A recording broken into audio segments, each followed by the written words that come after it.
You often hear it said that Alzheimer's disease is a family disease, and that is true. What scientists now know is that the disease begins decades before symptoms start. We're going to join three brothers who are on a journey to honor their father, and we're going to unlock what happened to their dad's brain in the decades before he was diagnosed. Yeah, the first one here, Howard Hospital. They are getting an early start. There is a plan. There is a plan. So let's scout out an area first. It's a day they will never forget. I'm excited. Yeah, it's going to be something. A journey they wished they didn't have to make. Home plate, Griffith Stadium, sat right here. The Klein brothers, Jeff, David, and Michael, have found home plate inside a Washington, D.C. hospital, or at least where home plate used to be before Griffith Stadium was torn down more than half a century ago. They have traveled from their homes in Atlanta, boarding planes with their special delivery package to carry out the wish of the man who was the center of their lives. First words he ever said that I heard from everyone in the family was, "Throw it here."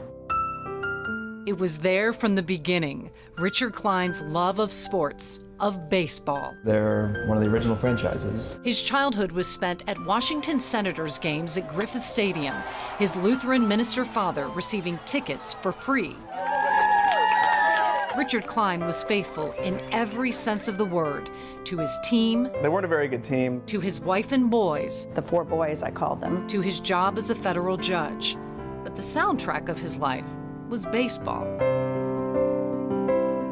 Braves games, oh my goodness, he loved Braves games. We're all baseball fanatics too. Sandy Koufax, Willie Mays team ball, 81 Braves. This is passion made visible. This is just the ones that we brought. I think I've got another dozen or so back home. There's Mickey Mantle, there's Joe DiMaggio. An incredible collection by any standard. Happy birthday. The surprise 60th birthday for this soft-spoken man who avoided being the center of anything came not long before his diagnosis. I had the same passion for baseball and Stratomatic baseball. Dr. Alan Levy with Emory Brain Health Center diagnosed Judge Klein with Alzheimer's. The only foundation the Klein boys had ever known began to crumble. He'd offer me a drink and I'd say, no, I'm fine. He'd offer me a drink again a couple minutes later, and then again a couple minutes later. How Richard Klein would come to forget the game he loved most is because of Alzheimer's disease, which began at least 2 decades before his symptoms. The two major pathologies of Alzheimer's disease that define this are these amyloid plaques and the neurofibrillary tangles. They form in the brain decades before the symptoms begin. Dr. Alan Levy, director of Goizueta Alzheimer's Disease Research Center at Emory, says that the two proteins that form the pathological deposits, amyloid and tau, are both in our brains throughout our lives, serving important functions. These are 8 different brains at 8 different stages. At some point, these proteins go rogue and begin to form microaggregates, seeding further deposits in the brain, and then spread like wildfire. The amyloid by itself doesn't seem to cause symptoms. People are absolutely normal walking around with a brain full of amyloid. It seems that once something happens that we don't really yet understand, the amyloid triggers the brain to start producing these tau neurofibrillary tangle deposits. When those start developing, the brain cells really become sick and the synaptic connections start to degenerate. Okay. That, we think, is really the hallmark of what causes the brain to start expressing symptoms. Here's basically when symptoms began, and here's 8 years later. It doesn't change a lot. No. So what that tells you is all the damage is really done before symptoms begin. Part of the challenge in cracking the Alzheimer's code is that having a brain filled with amyloid and tau does not mean you will get the disease. If you look at the brains of 100 people who have died, who at death had normal cognition, you'll find that about 85 or 90 of them actually have different pathologies. including Alzheimer's pathology. In fact, we know again that many people will have the pathology of any of these by themselves and never develop symptoms. While his brain was being damaged by these proteins, Richard Klein could still play catch with his grandson years into his diagnosis. He died at 71. Leslie, oh my gosh. Leslie Klein is here to talk about her husband and her sons. Richard's autopsy showed not only Alzheimer's disease, but also pathologies of Lewy body dementia and ALS. It doesn't mean at all that he had ALS. We know he didn't. TDP-43 is a brain protein that accumulates in certain cells in the nervous system with ALS.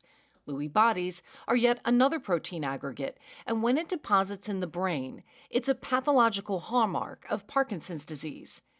These Lewy bodies and the TDP-43 protein aggregates often coexist in the brains of people with Alzheimer's disease. Scientists now understand that these and other neurodegenerative diseases frequently show considerable overlap, including ALS, frontotemporal dementia, Parkinson's disease, vascular dementia, and Alzheimer's disease. Aging is the obvious common denominator. A breakthrough in one area could impact all. I guess my main question would have to do with the hereditary impact with my sons. Sometimes these diseases run in families very strongly.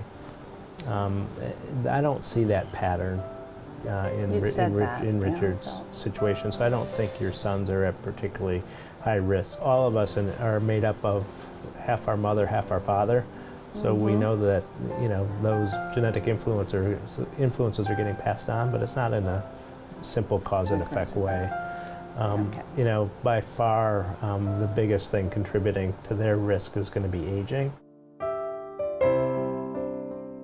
You got the bag. You got the goods. Remember that special package? It contains a bit of Judge Klein's ashes. His wish was to have them sprinkled at the stadium where he came of age.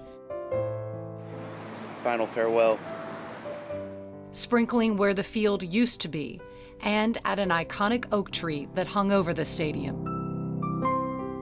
Later that day, they sprinkled more ashes at Walter Johnson High School, named for the greatest Senators player ever. He's coming with us, and some of him staying at each spot. There is only one way this day, this trip can end. The Nationals may not be their team, but this is the Klein's pastime, one whose history reminds them it's not about being the best. It's that loyalty and love of a game, of each other, lives on, even through loss.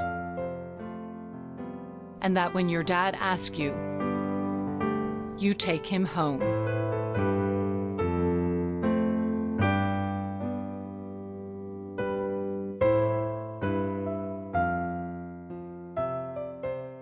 One of the difficult lessons of Alzheimer's and any disease really is appreciating and enjoying our lives when we have our health.